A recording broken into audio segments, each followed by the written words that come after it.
Olá, amigos da leitura. Hoje o Clube de Leitura se reúne para apresentarmos o livro Nação Dopamina, da doutora Ana Lembke. Por garantia da Lei 13.709 de 2018, LGPD, Lei Geral de Proteção de Dados, salientamos que os presentes para todos os fins de direito autorizam a utilização das imagens e vozes constantes em gravações, fotos e filmagens decorrentes da participação na reunião do Clube de Leitura do Tribunal de Justiça Emeron, neste dia 19 de agosto de 2025. As imagens, vozes e apresentações poderão ser exibidas em meios audiovisuais, em publicações, divulgações nos portais midiáticos, redes sociais, repositórios institucional da Emeron e outros meios de disseminação do conhecimento, da informação e do conhecimento. A utilização nesse termo é gratuita e por prazo indeterminado. Eu vou disponibilizar agora, depois eu volto a disponibilizar no chat o link para a frequência.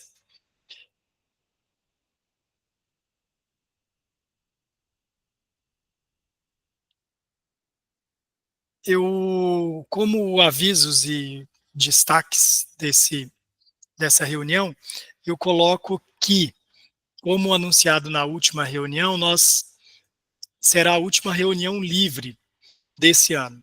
A partir da próxima reunião livre, que será dia 16 de setembro, nós iniciaremos o processo de seleção dos livros para o ano que vem, dos livros do mês, certo? Então, no mês de setembro, dia 2, nós temos a reunião em que discutiremos o livro A Insustentável Leveza do Ser, de Mila Kundera, e no dia 16 é a reunião livre. Nessa reunião livre nós deflagraremos o processo de seleção dos livros do ano que vem. É a oportunidade em que será apresentada as regras, como será o processo de seleção. Caso alguém tenha sugestões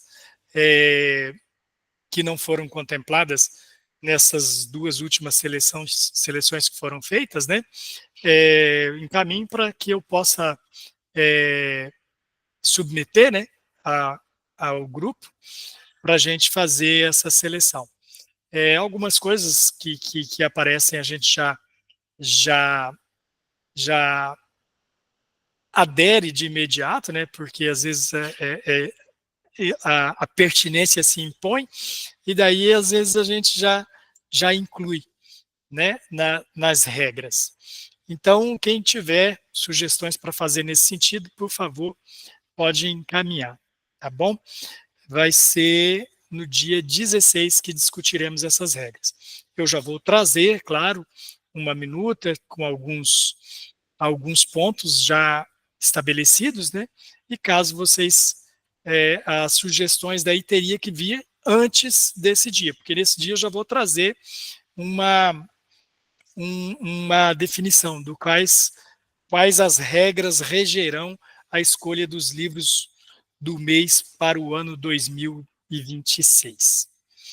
Eu tem um tempinho já, eu fui presenteado pelos colegas aqui do serviço com uma agenda. E uma agenda lindíssima, muito bem feita, bem trabalhada em tudo. E ela é bem artesanal.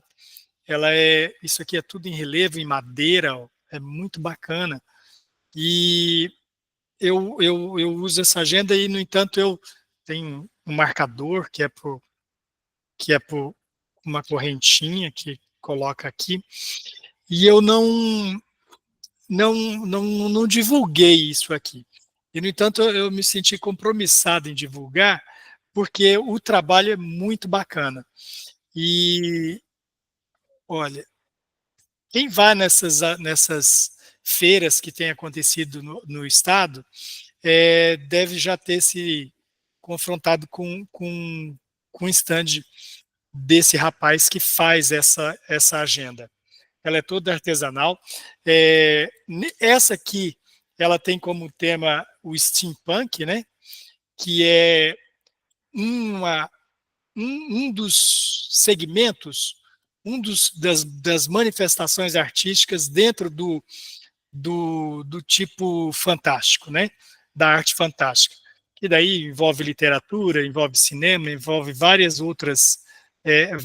expressões artísticas, né? O que é o steampunk? Né? O steampunk é um estilo em que ele é retrofuturista. É um estilo artístico, né?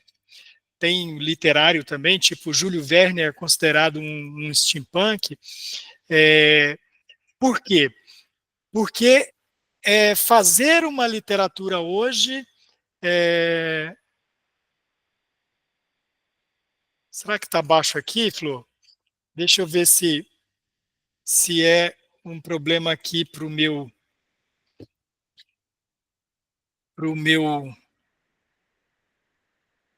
Eu vou aumentar aqui e vou ver se melhora, tá? Deixa eu ver como é que está a configuração do microfone aqui.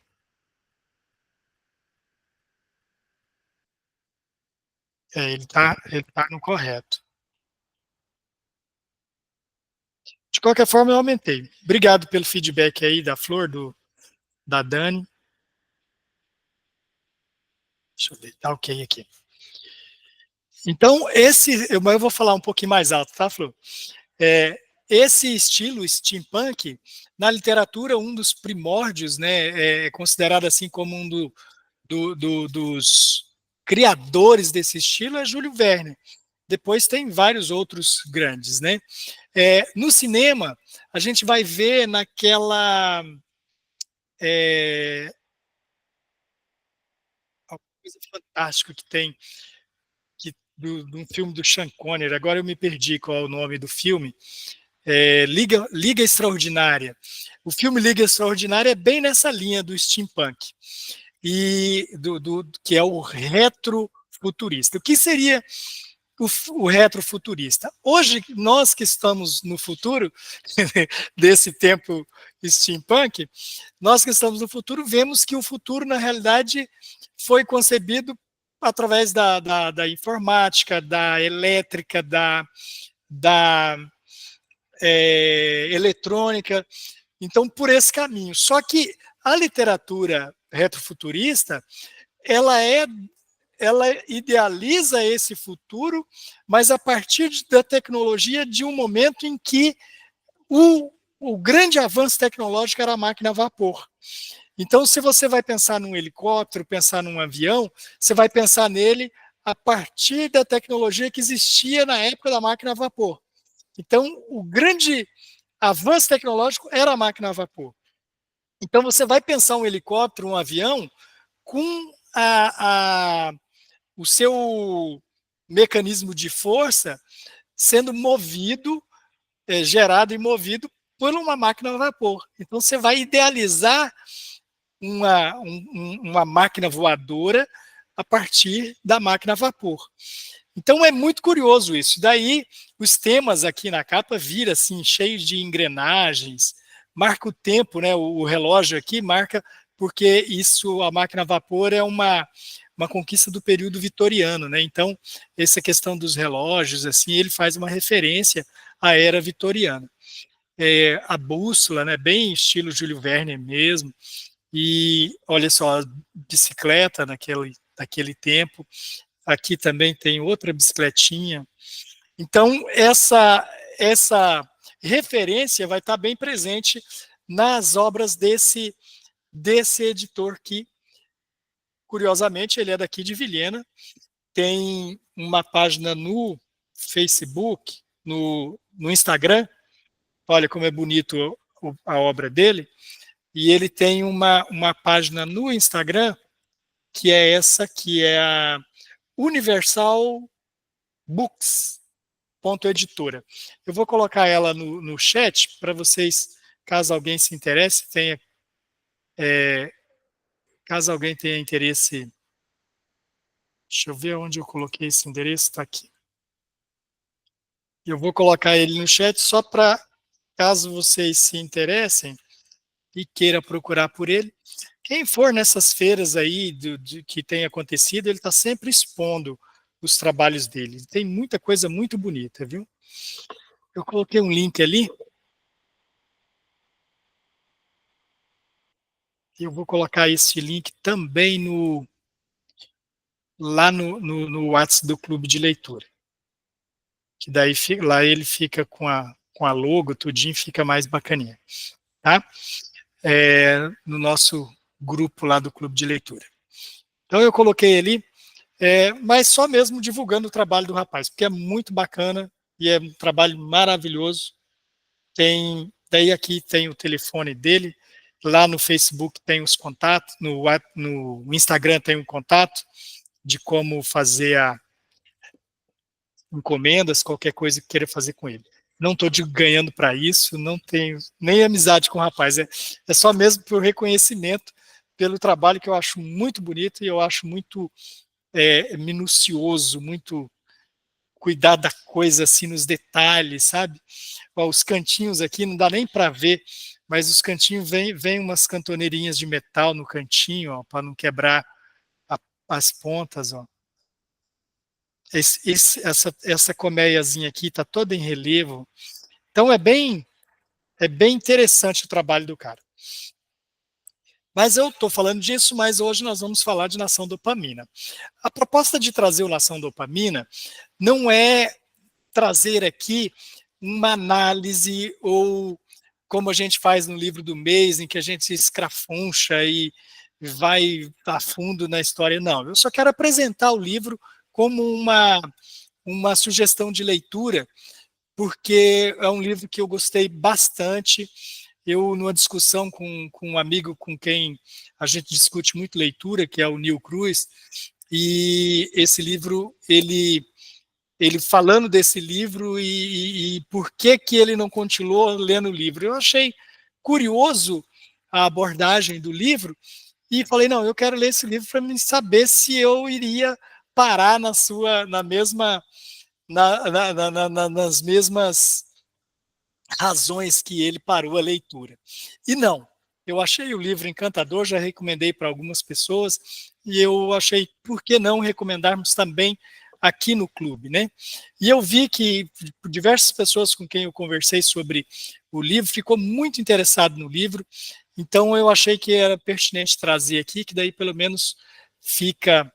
Mas nesse modelo, não é uma coisa que eu vá fazer uma análise, é mesmo uma dica de leitura para. Me perdoe, me desculpe, é que ainda não me livrei da gripe totalmente. É só mesmo uma dica de leitura. E como texto de apresentação da leitura da reunião, eu trago o Renato Russo, que é maravilhoso nos seus textos, e ele traz um texto fantástico que creio que todos nós aqui presentes na reunião temos conhecimento da música Só por Hoje, da Legião. E essa música tem um texto que tem muito a ver com o que se discute aqui, tem muito a ver com o debate. Só por hoje, Legião Urbana. Só por hoje eu não quero mais chorar. Só por hoje eu espero conseguir aceitar o que passou e o que virá. Só por hoje eu vou me lembrar que sou feliz. Hoje já sei que sou tudo o que preciso ser. Não preciso me desculpar e nem te convencer. O mundo é radical. Não sei onde estou indo. Só sei que eu não estou perdido. Aprendi a viver um dia de cada vez. Só por hoje eu não vou me machucar. Só por hoje eu não quero me esquecer que há pessoas, que há algumas 24 horas, quase joguei minha vida inteira fora. Não, não, não, não. Viver é uma dádiva fatal. No fim das contas, ninguém sai vivo, mas vamos com calma. Só por hoje eu não quero mais chorar. Só por hoje eu não vou me destruir. Posso até ficar triste se eu quiser. É só por hoje. Ao menos isso eu aprendi. Yeah. Essa é uma letra do Renato que, por si só, explica o porquê da pertinência nessa reunião. Quem tiver conhecimento do texto futuramente verá que o texto fala, obrigado, Flor, que o texto fala, tem uma parte mais para o final, depois que ela apresenta todo o livro, tem uma parte em que ela foca muito sobre os princípios do AA, tem o AA e tem vários tipos, né? Um é alcoólatras, o outro é sobre psicotrópicos, né? Então, ela foca muito nisso, especialmente do AA, porque ela foca na questão do quarto passo. Ela fala muito sobre o quarto passo dos 12, porque o AA tem 12 passos de autoconhecimento, para poder fazer a caminhada dos 12 passos que eles têm. E o quarto é sobre um inventário de nós mesmos, né? E esse quarto passo é onde a pessoa começa a se reconhecer. Ela começa a ter, ao se descrever, ela começa a ter conhecimento de algo que às vezes ela imperceptivelmente está nela e ela agia e ela procedia daquela maneira e às vezes até desconhece, né? Dado ao que leva o organismo a agir daquela forma. E questões psicológicas também, que acaba inibindo para que você continue, né, nessa caminhada da maneira como vai ser tratado aqui no livro. Isso aí ele já é tratado bem depois que apresenta todos os problemas, todos os avanços científicos. Antes, a Anna Lembke, doutora, né, é curioso que eu creio que deve dar alguma validação, colocar aqui que ela é doutora, né? Ela é doutora por acho que é Oxford. Ela é doutora por Stanford, não Oxford, Stanford. Ela é doutora em Stanford. Segundo a Anna Lenk, segundo a biografia Constante na Orelha da 10ª edição dessa editora Vestígio, certo? Eu creio que só a Vestígio está publicando no Brasil o livro dela.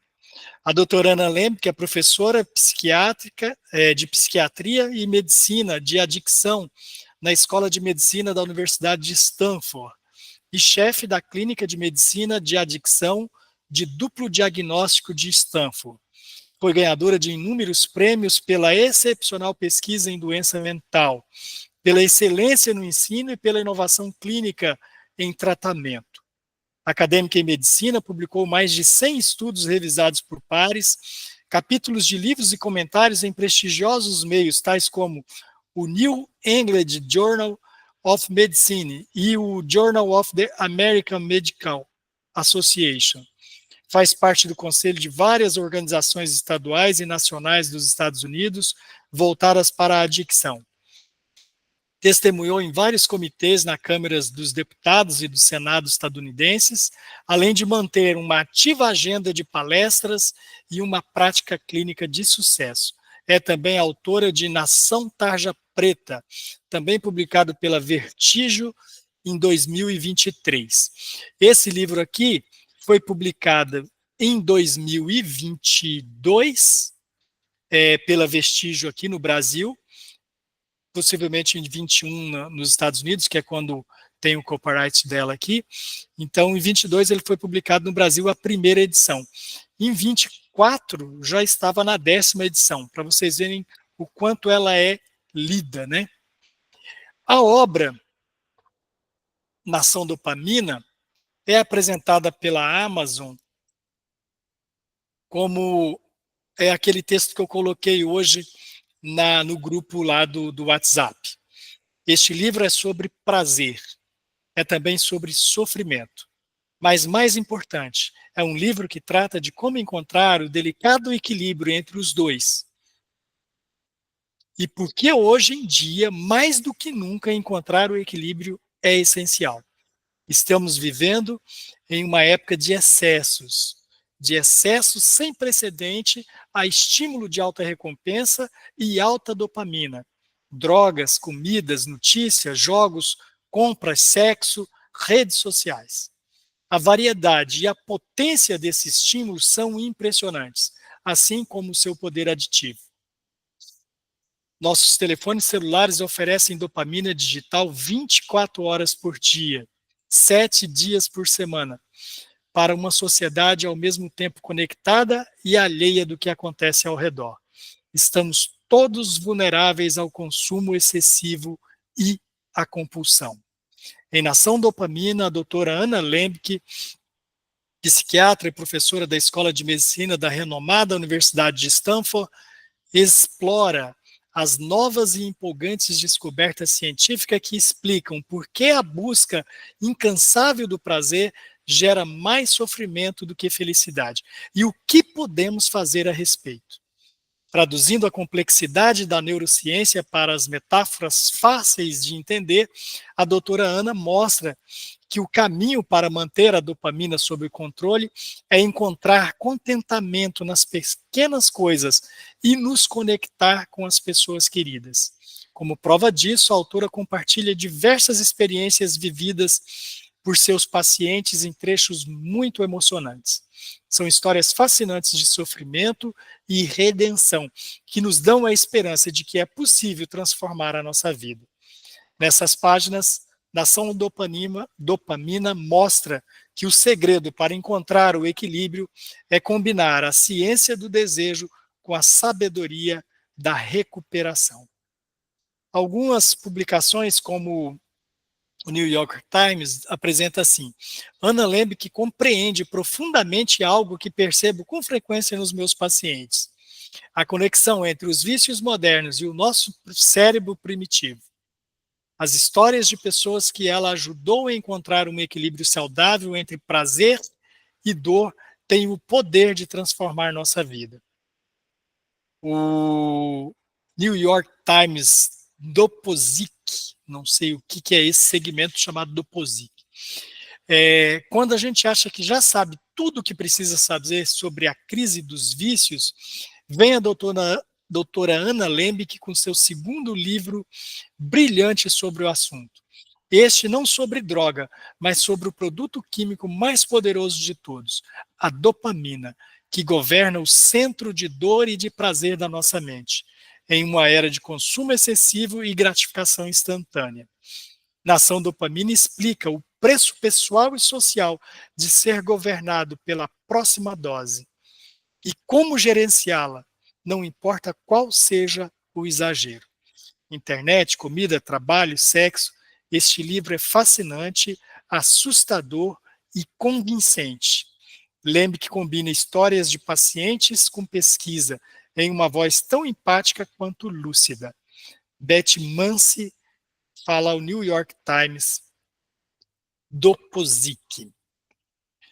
Ainda no New York Times é dito: todos nós desejamos uma pausa na rotina e nas coisas que nos incomodam.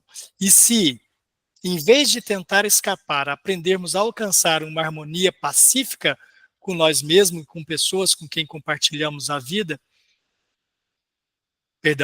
em vez de alcançar uma harmonia pacífica com nós mesmos e com pessoas com quem compartilhamos a vida.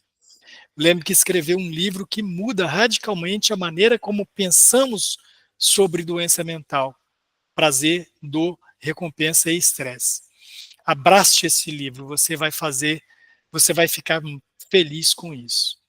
Daniel Levitin, autor do best-seller Mente Organizada. O New York Times diz, ainda o New York Times, né, explore a dicotomia entre buscar a dose de dopamina prontamente acessível no celular, em jogos de azar ou em pacote de batata frita e manter uma vida saudável, produtiva e estável. A Publish Week diz uma pesquisa reveladora sobre busca de prazer e vício. Os leitores que procuram equilíbrio o encontrarão na orientação fascinante de Anna Lembke. Essas são as publicações estadunidenses, né, apresentando a obra da Anna Lembke. Caso alguém queira falar, né, da sua experiência de leitura, dos presentes, quem já teve a oportunidade de ler, já teve alguma experiência com o livro, pode me interromper, tá? Inicialmente, é importante que estabelecer o que é a dopamina, né? A dopamina, ela é uma substância neurotransmissora em que comunica, faz a sinapse, né? Ela atua no cérebro para o desempenho de diversas funções, não só a questão do prazer, mas são diversas funções nossas que ela é motivada pela dopamina. Como o movimento, por exemplo, ele é motivado pela, pela dopamina. E ela, naturalmente, é frequentemente associada à sensação do prazer, porque ela que motiva tudo isso, o movimento, o paladar, as sensações, né? Ela que faz essa conexão para que sintamos esse sentir, né? E então ela é uma molécula mensageira, ela que transmite os sinais entre as células nervosas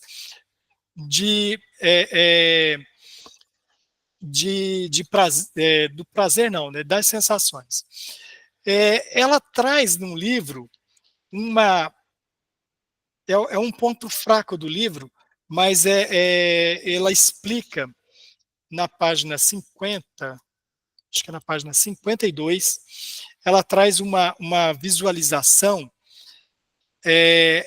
Eu digo que é um ponto fraco pelo seguinte: é uma visualização de um jogador de beisebol em que ele arremessa a bolinha de beisebol até o receptador lá da bola, né? A receptação. E ela diz que a dopamina, só que o tradutor aqui, para nossa compreensão, ele traz para o futebol, apesar de manter a ilustração do beisebol. E daí no futebol ele diz o seguinte, que é como o artilheiro e o goleiro. Então, a bola, ao ser chutada do artilheiro para o goleiro, ela essa a comunicação. Eu achei que é um ponto fraco, porque o objetivo do artilheiro não é que o goleiro pegue a bola, né? É fazer o gol. Já aqui no beisebol, não. É o arremessador e o receptador, ele quer que a bola venha parar na mão dele para ele eliminar o rebatedor. Então, a metáfora do beisebol, ela é pertinente, mas a tradução trouxe essa metáfora para o futebol e eu achei que ela ficou desconexa, porque o objetivo ali não é que o goleiro pegue a bola.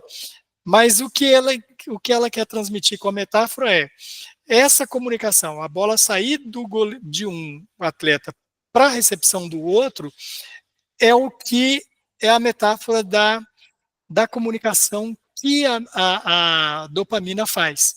Ela passa de uma molécula para outra e daí a mensagem é estabelecida. E essa mensagem pode ser um movimento, pode ser um paladar, pode ser a mensagem que está sendo transmitida para determinadas coisas. Ela traz alguns exemplos, o mais bacana é que ela, mesmo trazendo exemplos de pesquisas científicas e trazendo exemplos dos seus pacientes, ela não é maçante, mesmo os exemplos científicos. Às vezes, dos que estão ouvindo aí, vai falar bem assim, mas eu gosto de exemplos científicos, mas não é todo mundo que gosta, né? Os exemplos científicos, às vezes, eles são maçantes, eles são muito recheados de dados, e a presença dos dados acaba desviando a gente do motivo de compreensão. Você está ali, para mim, faz isso, né? E ela faz isso tão perfeitamente que você não foge da compreensão para entender os dados. Por exemplo, ela vai explicar, ela não abre um aposto assim para poder dar uma definição de dopamina. Ela, ao longo, ela vai explicando o que é e como nessa metáfora do beisebol e do futebol, o fato nessa metáfora do beisebol, do futebol, ela quer dizer que existe um monte de espaços vazios e que para uma comunicação chegar à outra, a bolinha tem que ser arremessada para lá, né? Tem que ser lançada para o outro atleta. Então é isso que ela fala que a sinapse é isso, né? Essa comunicação entre as duas moléculas. E a dopamina, ela vai levar essa mensagem, essa é a mensagem que é levada. E como ela estabelece através de vários casos, e ela começa contando o caso de um paciente dela que é viciado em masturbação. E esse paciente vai percorrer o livro toda a evolução do tratamento com ele e como se deu o reconhecimento dele, como se deu a tomada da vida dele por ele. Tudo isso vai ser, aos poucos, essas histórias vão aparecendo ao longo da narrativa dela. E à medida que vai aparecendo, você vai conhecendo o caso dele, né? E o caso dele é bastante curioso, e da primeira página ele já aparece. Porque o vício dele, ele tinha tanta necessidade, era um exagero tão prevalente assim na vida dele, que ele começa a criar máquinas para poder desenvolver essa atividade para ele, sabe? Ele cria uma máquina, na época, a primeira bem rudimentar, com uma picape de toca-disco. Ele faz uma primeira, daí ele vai desenvolvendo, depois ele faz uma de eletrochoque, ele vai desenvolvendo algumas máquinas. Então é uma pessoa desesperada, que via que ele estava perdendo a companhia dele já por causa dessa compulsão, né? Então, esse é um personagem que vai percorrer toda a história. E é muito interessante, porque como eu falei sobre Só por Hoje, do Renato Russo, e daí eu avancei e falei sobre o passo 4 do AA, né? Como isso foi importante para ele. A hora que ele começa a fazer esse inventário do reconhecimento de si mesmo, né? Porque daí isso passa a ter uma questão moral, né? Pode falar, Diógenes.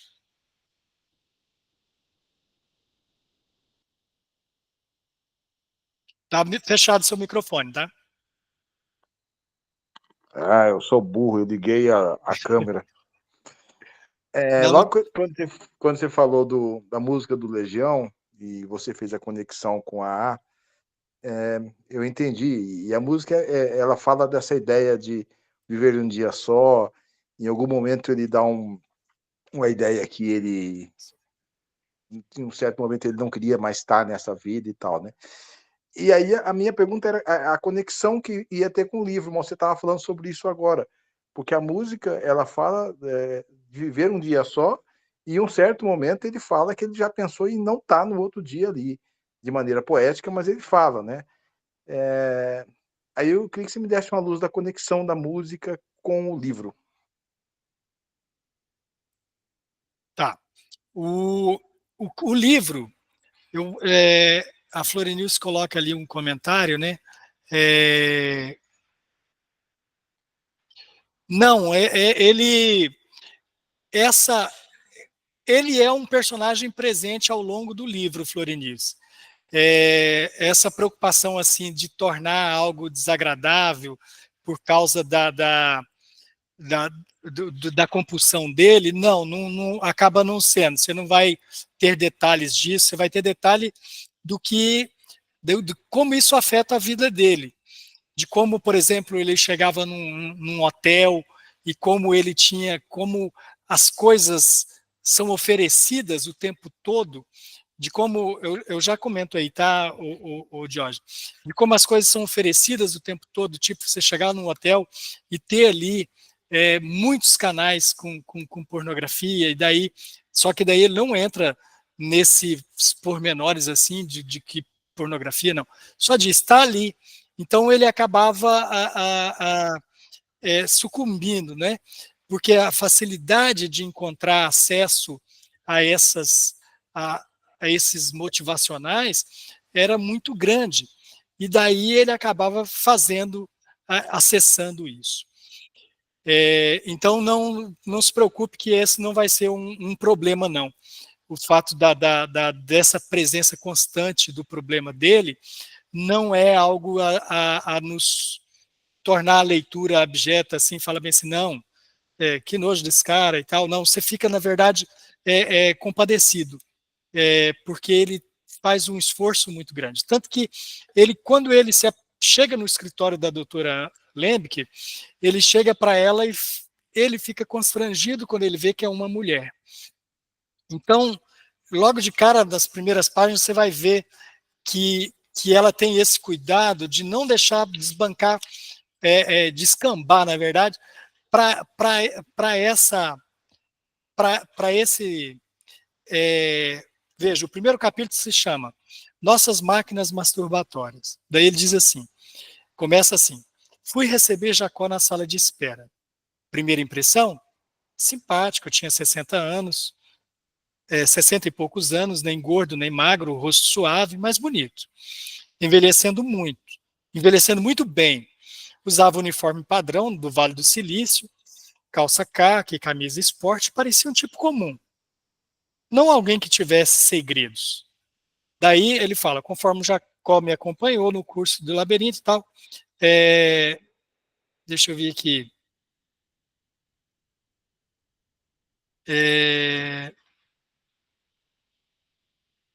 Deixa eu ver a hora que ele começa a se apresentar, ela fala, em que posso te ajudar? Jacó olhou-me demoradamente.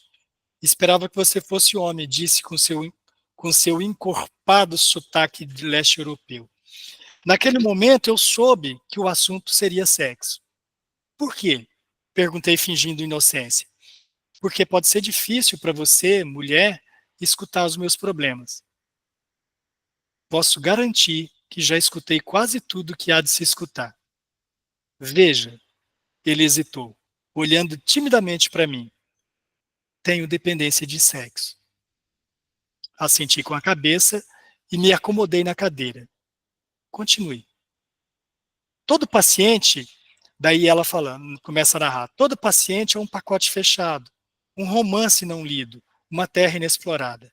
Certa vez um paciente descreveu uma sensação de escalar uma rocha. Quando ele está na parede, nada existe a não ser a infinita superfície rochosa justaposta à decisão limitada de onde colocar a seguir cada dedo do pé e da mão. A prática da psicologia não é diferente de escalar uma rocha. Mergulho na história, na narrativa e na repetição da narrativa, e o restante desaparece.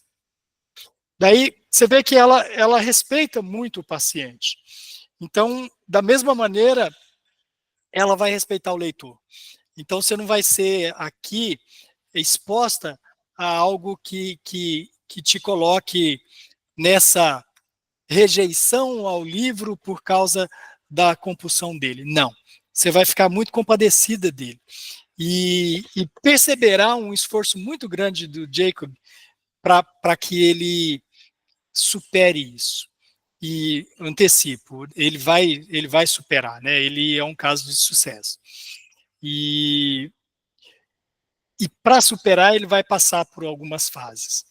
O Diógenes pergunta sobre o link dessa, só por hoje, se foi isso que eu entendi, Diógenes, como linkar essa letra com essa história, né? É porque a história, ela adota vai ter alguns capítulos aqui em que ela adota o proceder do AA para poder agir com os pacientes. E ela defende esse proceder. Ela até, muito sutilmente, ela aborda a questão de que algumas pessoas contrárias ao AA, por alguns motivos, né, que ela estabelece aqui a questão do culto, né, que o AA é muito um ritual meio culto e tal, e ela pega e ela fala disso aqui, que fala dos benefícios que estes 12 passos do AA traz, e ela vai demonstrar isso. E entre esses benefícios, ela começa por essa parte do reconhecimento, ela até usa Ulisses, a saga de Ulisses, lá quando Ulisses chega naquela ilha onde tem me foge agora a palavra correta, para definir aquelas moças que encantam os navegantes, né?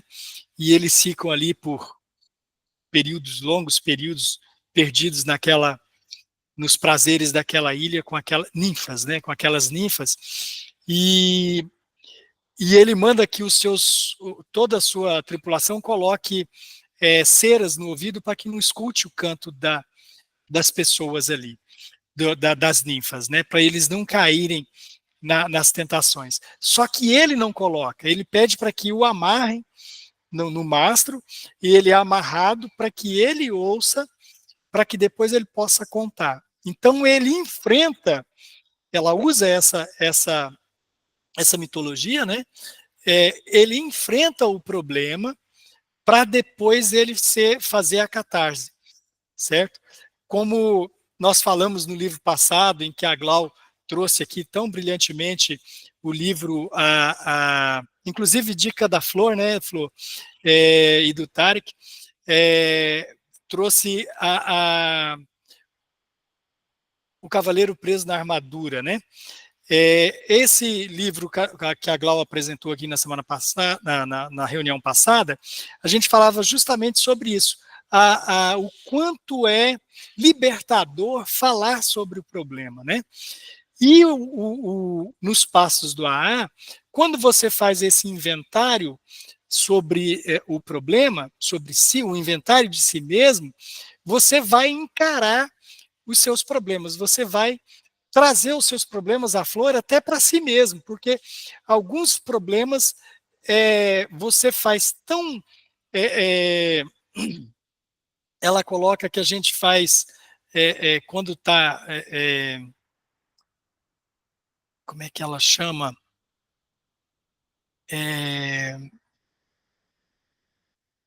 No automatismo, assim, a gente faz tanto no automatismo que você desconhece que aquilo é parte do seu eu. Então, quando daí ela cita o caso de Ulisses, que você passa a ser dono da sua narrativa, e Ulisses precisava ouvir as ninfas para que depois ele pudesse narrar o que acontecia, porque os outros ali não iriam ouvir. Ele precisava passar por aquilo para ele se reconhecer nas suas fraquezas, para ele reconhecer esse enfrentamento e ele poder depois falar do que ele viveu. E aí acontecer a depuração. E ele aí acontecer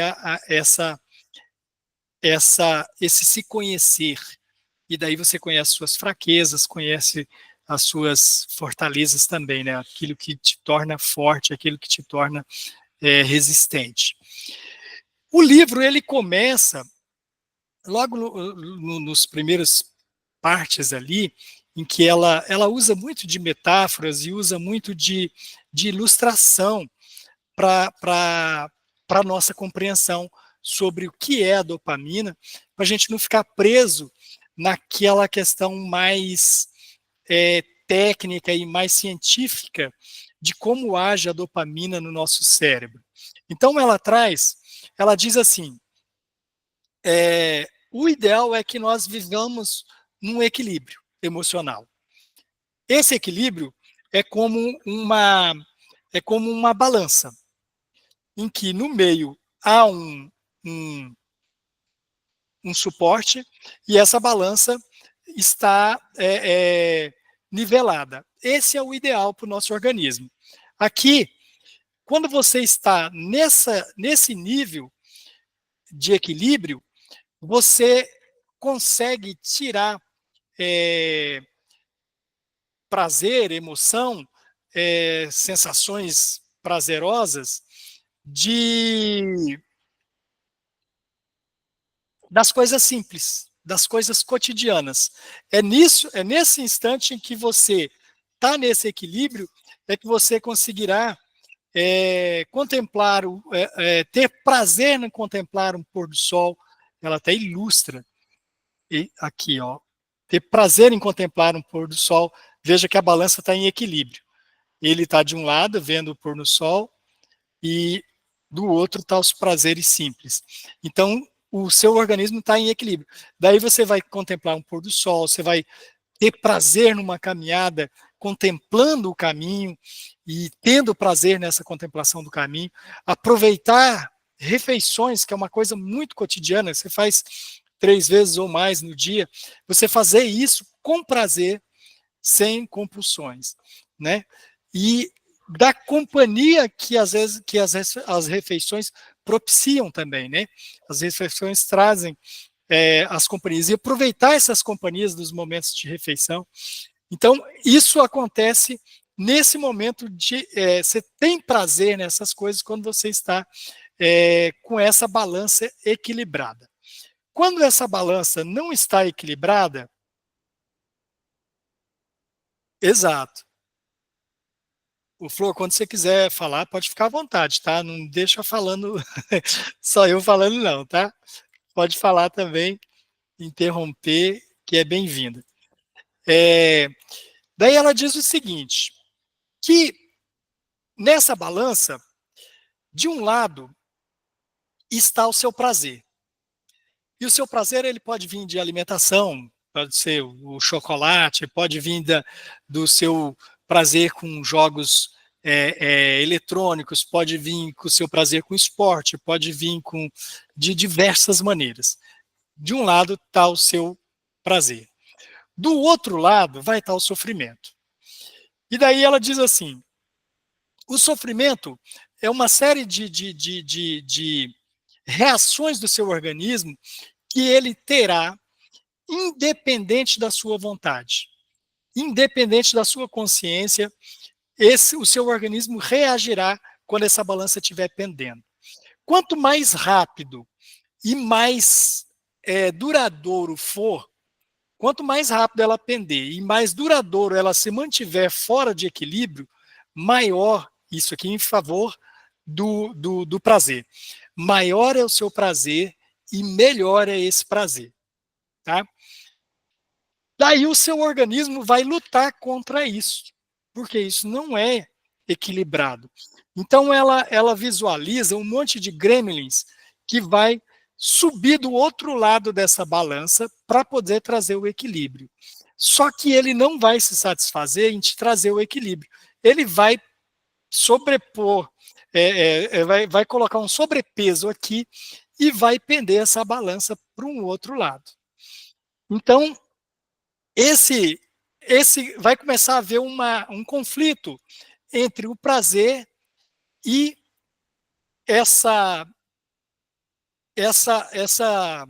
esse sofrimento.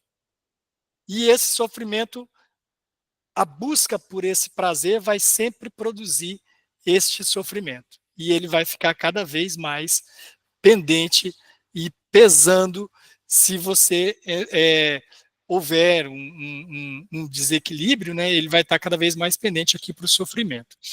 E daí acontece algumas coisas bastante curiosas. Ela fala o seguinte, que chega um momento em que esse prazer e é importante destacar que essa balança, essa existência do prazer, ela é necessária.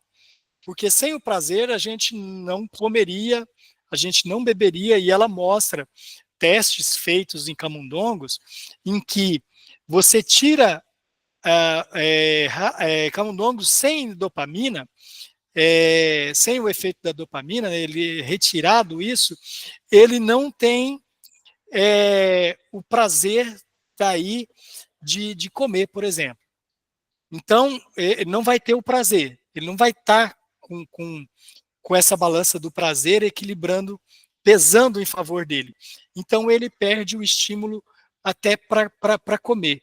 Então, eles pegam esses ratos e colocam a comida na frente do rato, o rato não come. E quando você coloca na boca do rato, ele come como se tivesse prazer. E ele não está tendo prazer. Mas ele não busca ele não busca pela comida. Por quê? Porque o estímulo passa a ser uma forma também de prazer.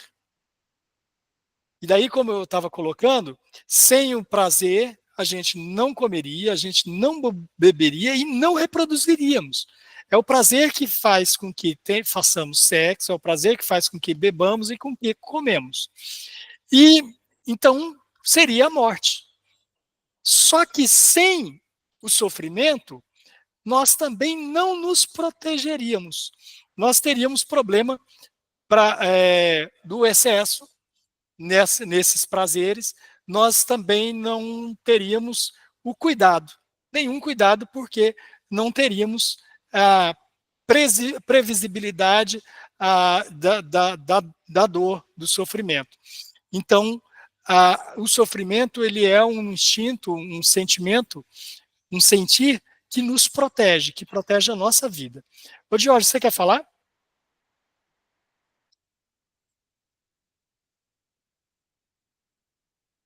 Tá. Então, ela coloca o seguinte, que quando... Ficou marcado aí. Ah, tá, tranquilo. Eu vou baixar aqui, então. Então, quando eu estava falando sobre coisas curiosas que acontecem, é que a dopamina ela pode desempenhar uma função maior na motivação para se conseguir uma gratificação do que no prazer pela própria gratificação. Ela diz que é querer mais do que gostar. E isso acontece. Daí ela dá alguns exemplos. Ao longo do livro, você vai ver a história do Jacó, e que é o cara da máquina. Você vai ver que o querer é maior do que o ter. Então, ele acaba prolongando isso para que ele tenha mais, continue querendo. E esse querer vai sendo alimentado por essa. E isso leva a questões interessantes que ele coloca, como, por exemplo, jogadores compulsivos que torcem para perder, porque à medida que ele perde, ele alimenta tanto a necessidade de ganhar, que quando ele ganha, a injeção de adrenalina é tanta que esse intervalo antes do ganhar passa a ter passa a ter toda esse valor e passa a controlar essas pessoas dessa maneira. Então, deixa de ser importante, a finalidade passa a ser o meio. O meio passa a ter o peso, né?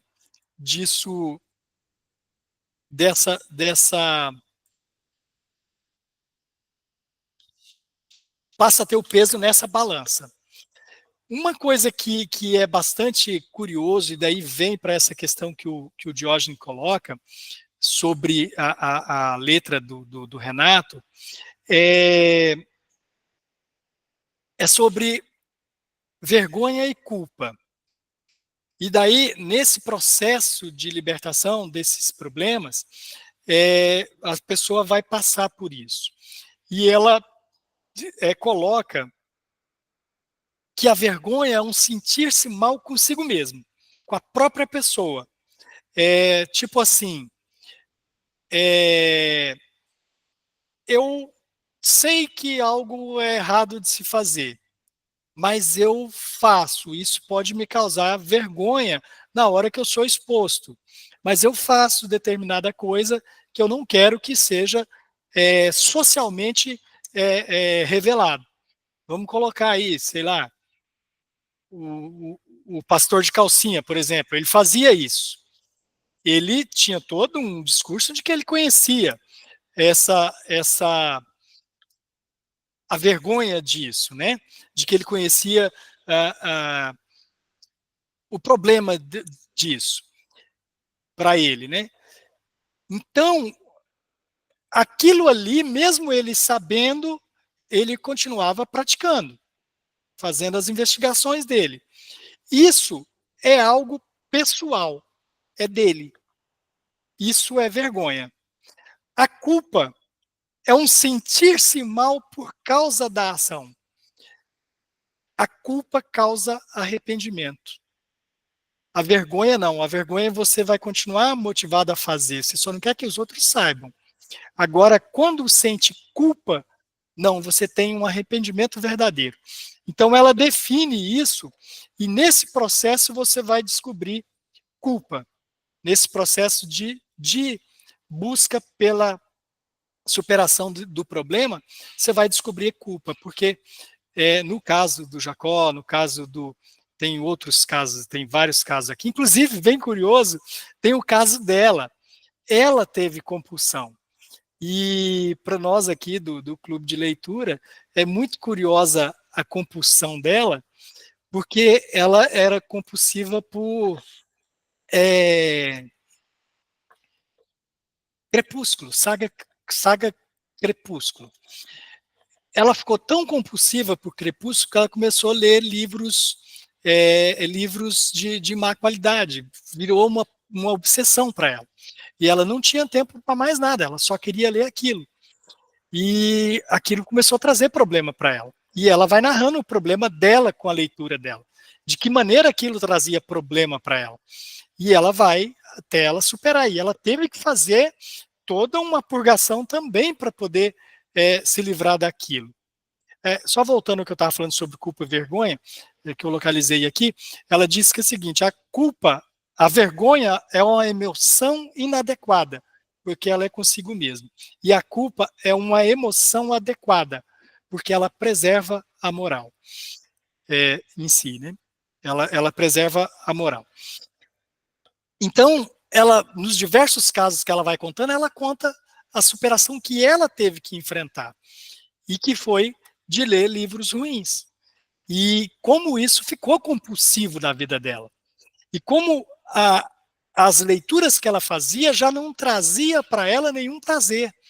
E como aquilo o tempo todo ela via o problema das suas dessas leituras, o problema desses textos, ela via como aquilo já não a agradava, mas como ela precisava continuar lendo aquilo. E ela foi ler a saga toda, 4 vezes, Crepúsculo. Ela leu por 4 vezes a saga Crepúsculo. Então ela teve que tomar algumas medidas, que daí volta de novo lá na questão, só por hoje eu não vou fazer isso, e lá nos passos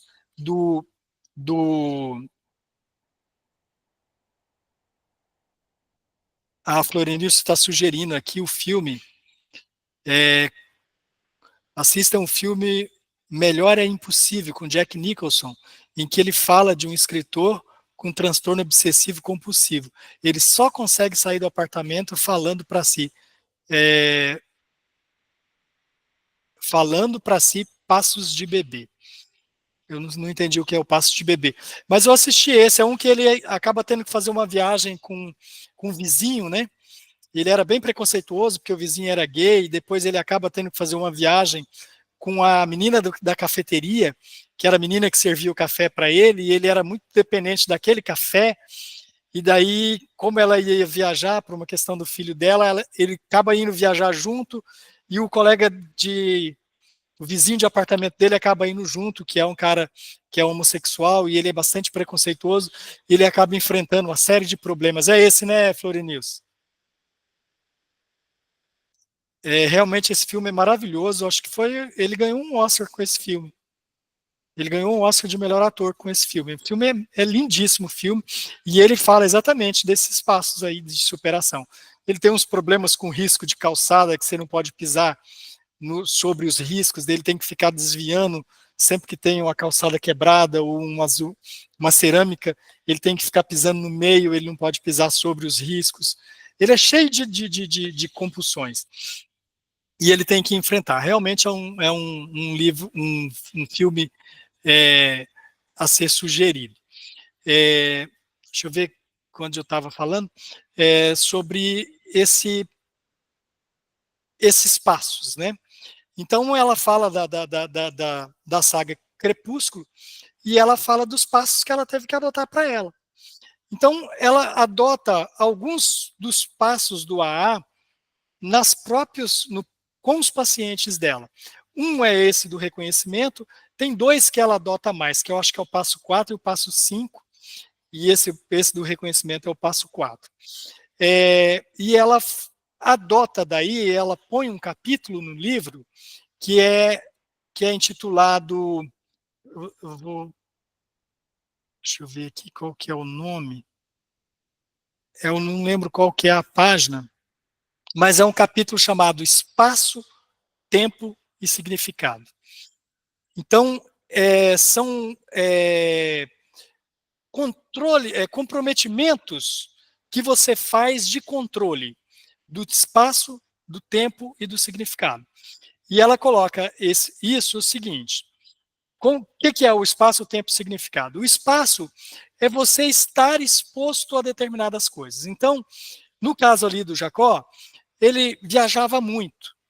E todo hotel que ele chegava havia uma televisão com centenas de canais. E daí isso já o fazia, desviava ele, inclusive, da finalidade da viagem, por causa do que era oferecido nesses canais. Então, ele já passou a ligar para os hotéis, reservava hotel e pedia quartos sem telas. O quarto dele não podia ter telas. Ele não queria publicações no quarto, porque poderia vir uma publicação que despertasse, que startasse essa. Então ele não queria. Então ele fazia uma varredura antes de ir para o lugar. Ele já queria um quarto com essa varredura. Ó, não quero isso, não quero isso, não quero isso no quarto. Esse é um controle do espaço. É um comprometimento de controlar o espaço. E você tem que ter esse comprometimento. O outro é do tempo.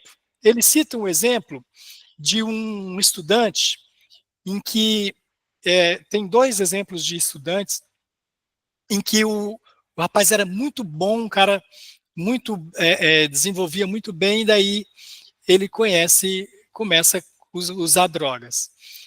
E esse cara quando ele vai fazer o passo 4, que ele vai fazer o inventário das drogas que ele usava, ela até ilustra aqui todo o passo, né? De como, aqui, ó, começa aqui com maconha, daí vai evoluindo, e no final ele tinha usado, acho que era 16 tipos de drogas. Tem drogas ali que eu nunca vi falar, olha só. Como se pode ver na ilustração, ele começou aos 17 com álcool, cigarro, maconha.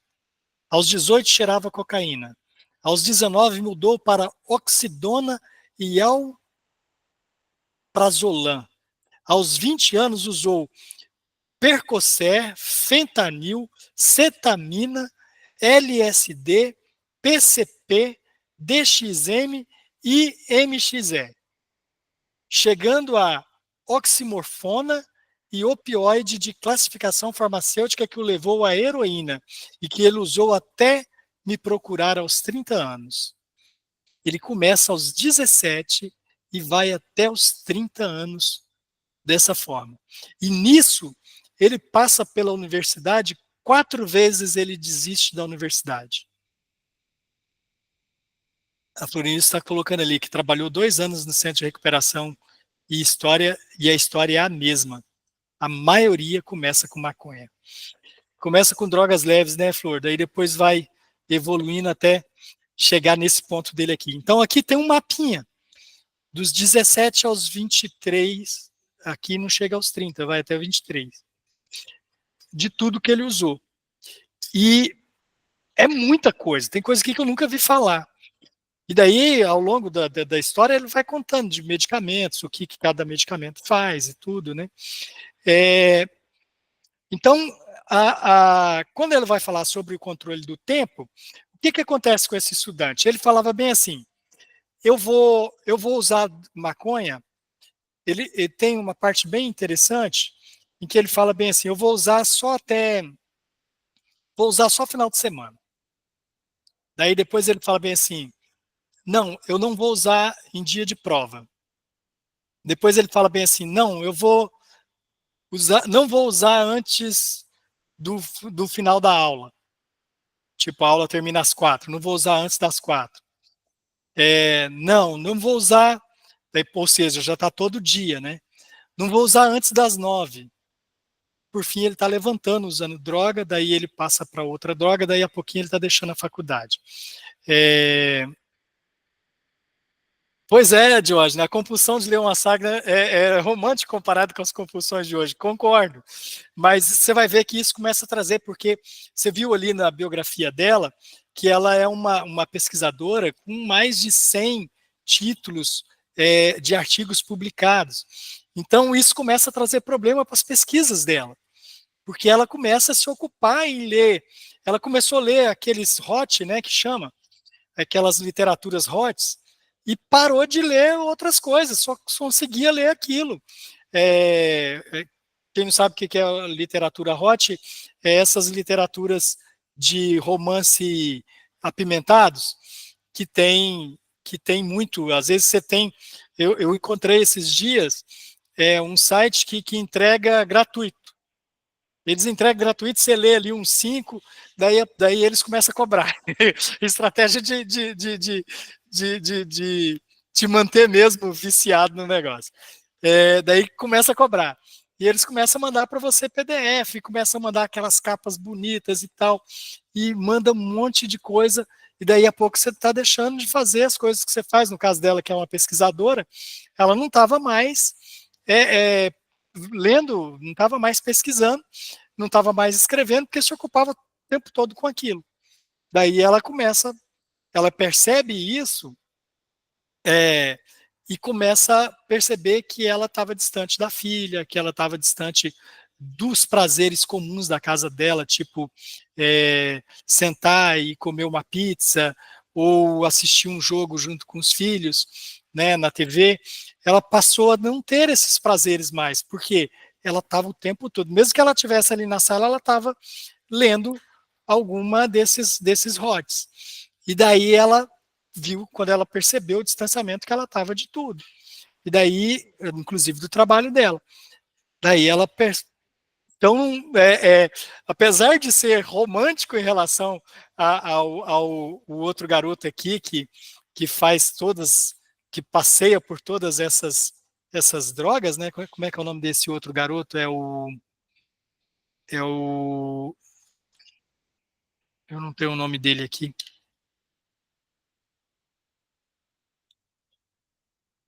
Eu não lembro o nome dele. Então, quando ele começa a perceber que isso tinha tomado ele, que daí as notas dele começam a decair, né, e começa a vir os resultados, daí ele abandona a faculdade. E lá em Stanford. E ele chega a abandonar, daí ele abandona o curso, daí ele troca de curso, daí ele abandona o novo curso, e ele faz isso por 4 vezes, e o tempo todo pela droga. Aí entra a questão do tempo. Até que ele volta um dia e fala bem assim, eu não vou usar até eu terminar a graduação.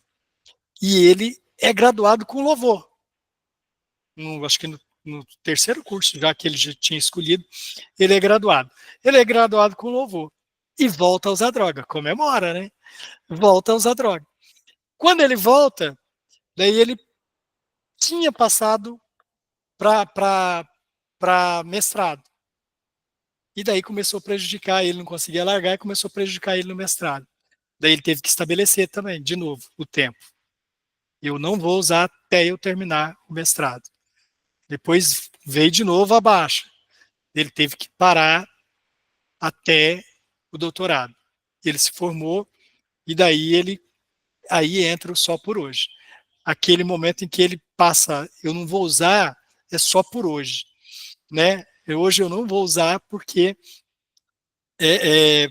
como diz a letra aqui, né?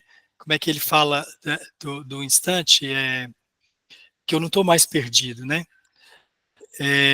Não preciso me desculpar e nem te convencer. O mundo é radical.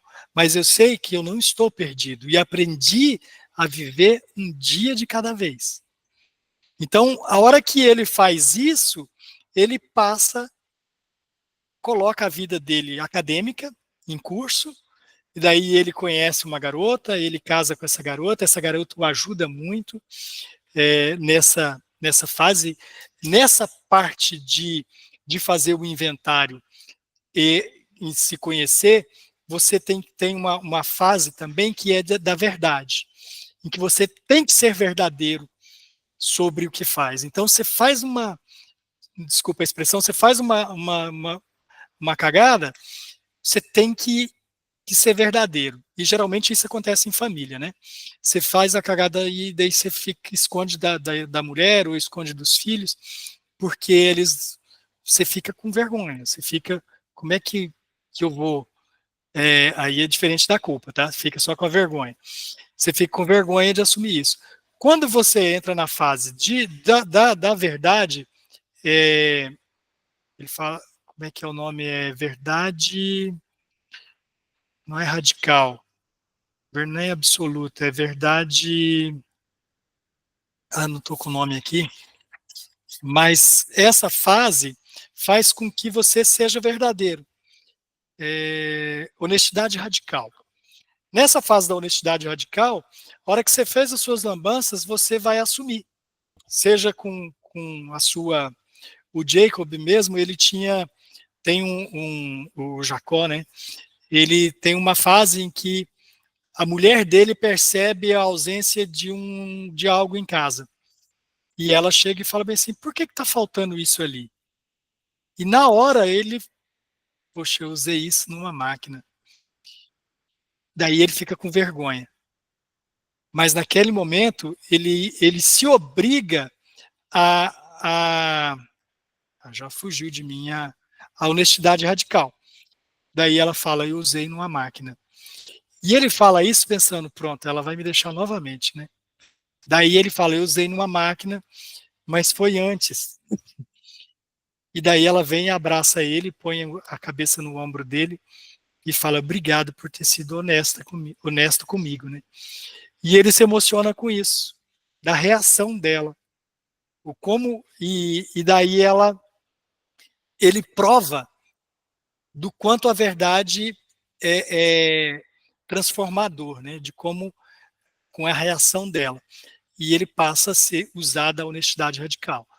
Então, um dos passos ali que ela coloca é a honestidade radical. E, voltando ali à questão do espaço, tempo e significado, então ela coloca essa questão do espaço, a questão do tempo, que daí você tem que fazer essa questão do só por hoje, né?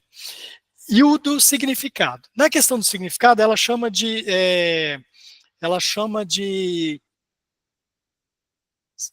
categórico. Como é que ela chama? Eu tentei simplificar para eu entender, porque eu tenho que colocar da maneira que eu vou entender. Como é que é o nome, gente?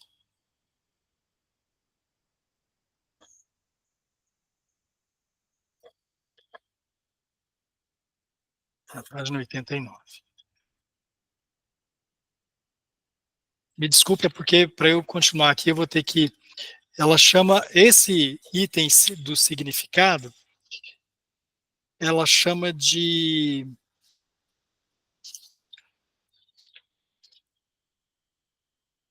autocomprometimento categórico. O que é isso? E esse é um grande problema. Eu tive dificuldade de assimilar essa ideia porque eu confundia com o espaço. Porque o do espaço você está exposto àquilo que pode te levar a sucumbir, né? No caso aqui, o comprometimento categórico é você se comprometer com toda a categoria daquilo que lhe faz cair. Então, por exemplo, ela dá o exemplo de alimentação. Eu não como, só como produtos que não contenham glúten. E daí ela dá uma estatística de como era há 10 anos, há 20 anos, o mercado de produtos sem glúten. E como é o mercado de produtos com glúten hoje. Há milhares de produtos sem glúten. Então, se o seu propósito era controlar a sua alimentação a partir do produto sem glúten, o mercado, a oferta muda.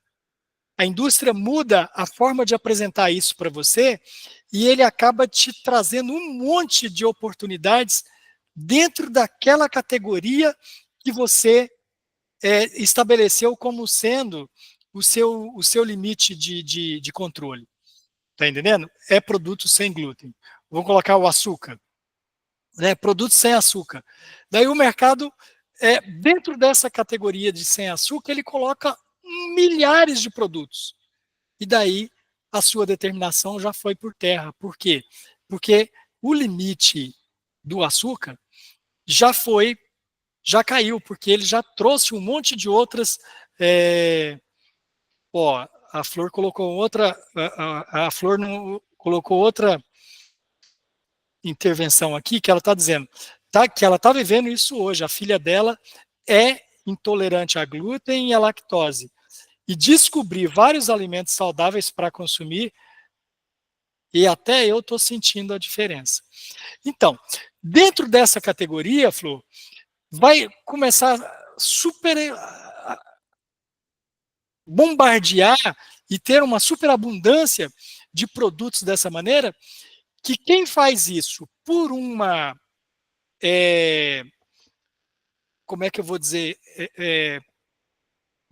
por vício, por exemplo, para poder enfrentar um vício, ele vai perder o efeito, porque ele vai começar a ter, digamos que seja um problema de peso. Então, eu estou comendo sem açúcar. Ele vai continuar comendo muito e vai ter outras coisas que vai desencadear o problema. Então, você, no caso, teria que banir a categoria e não, que daí não é o caso da sua filha, tá? Porque o caso da sua filha, ela tem um problema, né, de saúde. No caso aqui, é claro que isso aqui também é um problema de saúde, né? Mas é uma saúde mental, uma saúde psicológica, né? No caso aqui, teria que banir tudo. Por exemplo, a bebida. Eu vou beber sem álcool. Pode ser uma porta. Aqui ela dá um exemplo da pessoa que tomou a bebida sem álcool na Inglaterra. E o que era a bebida sem álcool na Inglaterra e o que era a bebida sem álcool nos Estados Unidos. A bebida sem álcool nos Estados Unidos continha um percentual de álcool. E ela sai dos Estados Unidos e vai na Inglaterra e toma a bebida sem álcool lá. Ou seja, ela, às vezes até inconscientemente, ela queria a experiência do álcool. Ela sabia que nos Estados Unidos a bebida zero álcool tem álcool, mas lá na Inglaterra não. Quando ela chegou na Inglaterra, ela bebeu. E daí o padrinho dela do AA chega para ela e fala: você vai ter que zerar o seu tempo. Porque lá tem essa questão, né? Tô 300 dias sem beber. Ela tinha que zerar o tempo. Ela falou, mas não tinha álcool. Esse é o comprometimento categórico, é o comprometimento do significado. Mesmo que não tinha álcool, ela tinha o compromisso de não beber. e ela bebeu. Então ela zerou. Então ela divide nesses 3 passos ali, o espaço, o tempo e o significado, onde a pessoa tem que fazer esse comprometimento. Ela divaga, eu já estou avançando muito, gente. Se vocês quiserem falar, levantem a mão aí, porque já está partindo aqui, o tempo nosso já esgotou. Eu achei que nem usaria tanto tempo. Ela fala sobre algumas substituições também que acontecem. Você tem uma compulsão e você acaba substituindo por outra. Ela fala de um cara aqui muito bem sucedido,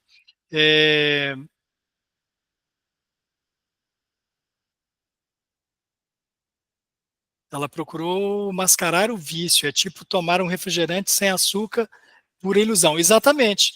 Ela está alimentando o vício dela, mesmo que não tivesse ali o álcool, ela, no significado, ela alimentou o vício dela. Que ela tomou uma bebida, uma cerveja, sabendo que ela era alcoólatra e que ela estava acumulando vários dias sem beber cerveja, sem beber bebida alcoólica, né? Daí ela fala dessa questão da substituição, daí já não tem a ver com esse do significado. É outro tipo de substituição. Ela fala de um cara que ele era viciado, agora eu não lembro qual era o vício dele. E a mulher dele impôs para ele. Eu não lembro qual que era o vício dele, se era em remédio ou se era droga.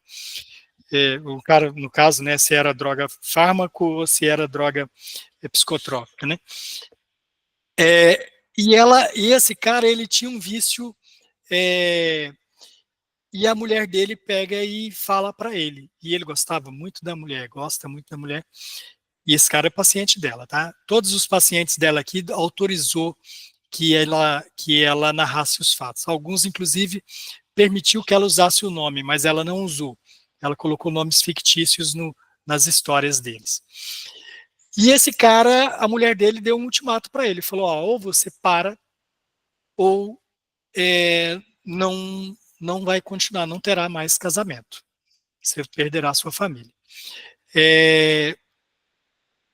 E daí esse capítulo que trata disso, que trata desse cara, ela volta a falar da balança, que é quando a pessoa ela vicia no sofrimento.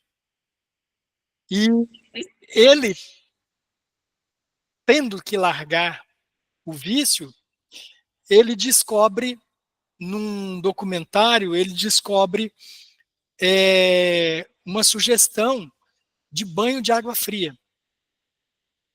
E ele pega e experimenta tomar um banho de água fria, numa banheira de água fria, tipo os atletas fazem, né?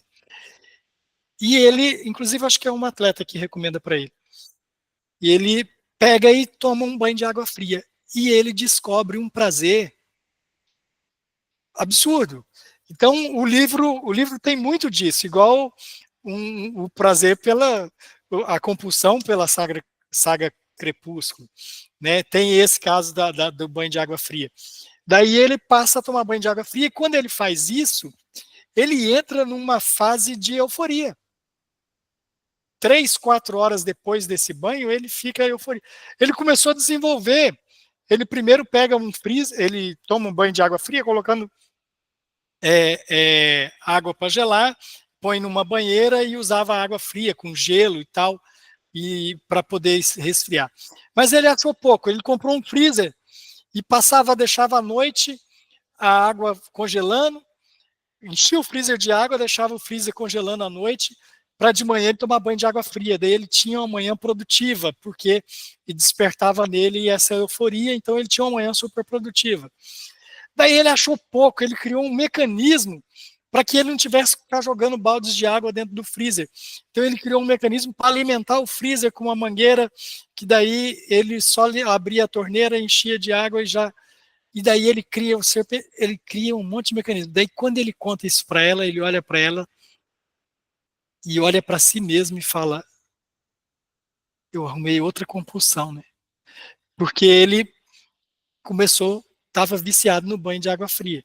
Então, e daí ela mostra uma pesquisa com ratos também, em que sobre essa questão do banho de água fria, que ele realmente ela traz um prazer e ela traz uma euforia que na medida de algumas drogas. Ou eles não quis participar hoje, está silenciosa, mas obrigado, viu? Uma boa noite. Já estou terminando também. Então, ela fala desse prazer com a dor. Daí ela desenvolve toda um raciocínio aqui sobre essa questão do prazer pela dor. E é curioso que quando você tem esse prazer pela dor, a balança que está pesando não é a balança do sofrimento. O que está pesando é a do prazer. É bem curioso. Os gremlins que estão tentando fazer com que você tenha sofrimento, eles ficaram vencidos. A dor aqui é que vai te dar o prazer, a euforia. Então, ela vai pesar pelo lado do prazer e não pelo lado do sofrimento. É muito curioso. E essas coisas, o livro, então, como eu disse, era uma recomendação de leitura, né? E é esse a minha tentativa de fazer aqui. O que ela diz é que, claro, que quando você fala sobre essa questão do comprometimento categórico, você não pode esquecer que tem coisas que você não tem como se comprometer categoricamente. Vamos dizer, compulsão por comida. Quando você faz esse comprometimento categórico, você vai tirar aquilo dos seus olhos, para que você não tenha o start, para que você não tenha... Mas comer, você não pode deixar de comer. Então, você vai ter que tratar para que você tenha moderação, e não o banimento daquilo, né? Então, por exemplo, a compulsão por sexo, da mesma maneira. Você tem sua família, você precisa dessa vivência, dessa experiência. Então, ela vai ter que tratar isso a partir da moderação e não da privação daquele, como eu vou dizer, eu não sei se é um gatilho, né? Mas poderia ser daquele gatilho. Então, você não tem como. Tem algumas coisas, como eu disse ali no começo, que eu falei que eram uma questão negativa, a questão da metáfora aqui do futebol, que ficou muito porcamente substituída aqui pelo futebol, o beisebol substituído por futebol. Poderiam ter feito uma imagem apropriada para nós, né, para evitar que aparecesse a figurinha dos jogadores de beisebol.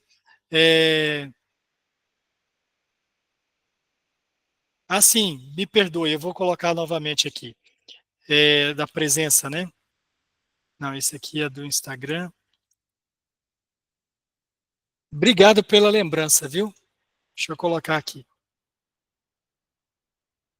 Eu estou mandando o link para os internos poderem registrar a presença. Então, essa questão que eu achei curioso, e uma coisa que daí eu peço para quem ler o livro, e talvez tenha alguma iniciação em psicologia, e que eu não compreendi. Ela começa a história descrevendo o espaço em que ela trabalha, descrevendo o livro, igual o tribunal recomenda que a gente faça, a gente inicia uma apresentação dizendo, eu sou o Hernandes, eu sou um cara grisalho de 50 anos, 50 e poucos anos, sou branco, cis, estou usando uma camisa preta, listrada, cinza, listrada com preta, e estou num ambiente que é a minha sala de trabalho, em que nas reuniões do clube de leitura eu coloco esse folder que eu gosto muito, que é o logo lá da escola da magistratura, que é essa menina sobre os livros, né? Esse tipo de descrição, ela começa o livro descrevendo o espaço do escritório dela, do consultório ou escritório, não sei como eu vou chamar, porque é onde ela tanto atende quanto ela estuda e faz as aulas dela, né? Programa, a pesquisa ali, faz os trabalhos acadêmicos dela. E ela faz isso numa descrição minuciosa do espaço. Você tem exatamente a noção de como ela é cercada dentro do escritório dela, lá em Stanford. Então, eu fiquei sem entender o porquê. O que isso tem com toda a questão que vem depois, que é a descrição desses sofrimentos dos seus pacientes. Então, quem ler e tiver uma compreensão sobre isso, eu gostaria que compartilhassem comigo, porque eu fiquei viajando. E como a forma como é concebido um livro me provoca muito. Eu tenho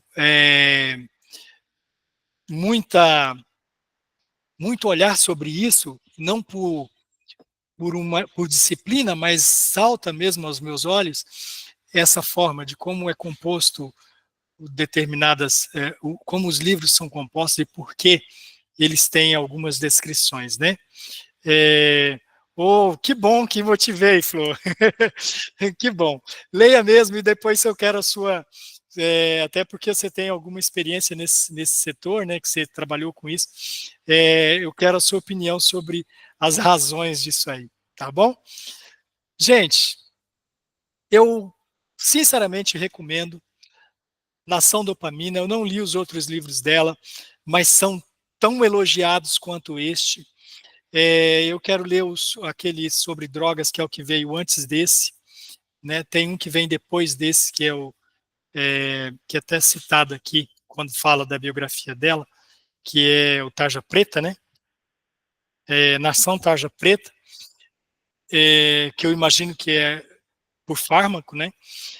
E então eu recomendo, vou procurar ler os outros também, não será agora, mas nessa fase aí de seleção dos livros, eu acho que sobrará tempo. Eu digo que não será agora porque eu estou empolgadíssimo, Diógenes, com o livro do mês de setembro, que é uma indicação sua também. Eu não lembro se é compartilhada com mais alguém, mas é A Insustentável Leveza do Ser, de Milan Kundera. E esse livro, ele já começa com uma citação de Nietzsche sobre uma provocação filosófica, né, que é sobre a lei do eterno retorno. E ele começa na primeira sentença ali já tratando dessa provocação. Então é um livro que vai me tomar um tempo, porque eu já vi que eu vou gostar dessa leitura. Eu comecei já 2 vezes, falei, não vou parar porque eu tenho outra coisa para fazer e eu quero mergulhar nesse livro, porque ele me provocou muito, o livro. Então, e é para o dia 2 de setembro. Gente, obrigado pela participação e leiam a Anna Lembke. É gostoso de ler e é muito informativo e é muito educativo. Então, eu recomendo. É uma leitura excelente. Obrigado, hein? Uma boa noite a todos.